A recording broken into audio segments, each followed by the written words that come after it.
अहम ख़बर अवांखे ॾियूं। सिंध हाई कोर्ट खीर जे अघनि में वाध ख़िलाफ़ दरख़्वास्त ते ॿुधणी बिना कार्रवाई मुलतवी करे छॾी आहे।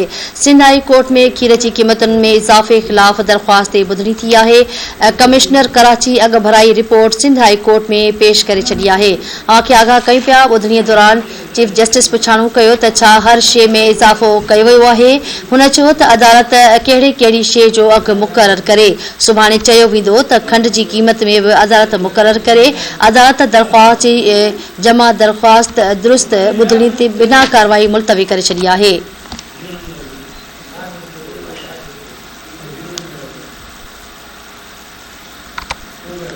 आगाह कयूं पिया। सिंध हाई कोर्ट खीर जे अघनि में वाध ख़िलाफ़ दरख़्वास्त ते ॿुधणी बिना कार्रवाई जे मुलतवी करे छॾी आहे।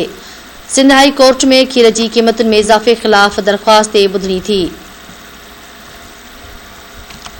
कमिश्नर कराची अघ भराई रिपोर्ट सिंध हाई कोर्ट में पेश करे छॾी त ॿुधणी दौरान चीफ जस्टिस पुछाणो कयो त छा हर शइ में इज़ाफ़ो कयो वियो आहे।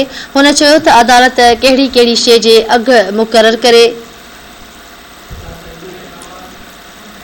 कराची खां धरती टीवी न्यूज़ जो रिपोर्टर इसाक सरकी लाइन ते मौजूद आहे। जी इसाक, कहिड़ा तफ़सील आहिनि?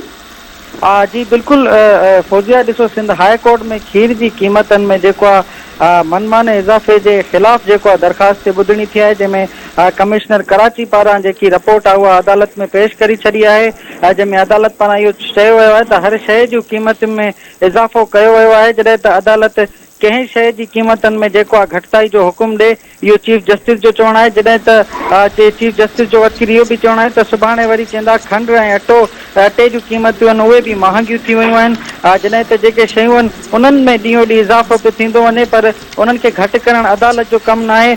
जंहिंमें जानवरनि जो जेको गाह आहे उहो बि महांगो थी वियो आहे, इहो अदालत जो चवणु आहे। जॾहिं त अदालत जो चवणु आहे कमिश्नर खे त तव्हांखे ख़बर बि आहे त जेके जानवर आहिनि उहे कहिड़ो खाधो खाईंदियूं आहिनि, कहिड़ी खाद खुराक कंदियूं आहिनि। जंहिंमें अदालत जो वकील इहो बि चवणु आहे त इहो अदालत जो कमु न आहे, पर अदालत कीअं करे सघे थी। जॾहिं त चीफ जस्टिस पारां दरख़्वास्त जेको आहे बग़ैर कंहिं कार्रवाई जे मुलतवी करे छॾी आहे। जॾहिं त अदालत पारां जॾहिं कमिश्नर रिपोर्ट पेश कई त उनखां पोइ कमीशन मथो जेको अदालत पारां कावड़ जो इज़हार बि कयो वियो, जंहिंमें अदालत पारां इहो चयो वियो आहे त जेके अदालत में केस अचनि था उन्हनि में अदालत जो को बि कमु न आहे। जॾहिं त जेको खीर में हिन टाइम इज़ाफ़ो थी रहियो आहे त उनखे बि रोकण जे लाइ कमिश्नर खे हिदायत कई वई आहे त जेके बि खीर में वधीक पैसा वठनि था उन्हनि जे ख़िलाफ़ कार्रवाई बि कई वञे। ऐं चीफ जस्टिस पारां जेकी केस जी ॿुधणी उहा बग़ैर कंहिं कार्रवाई जे मुलतवी करे छॾी आहे।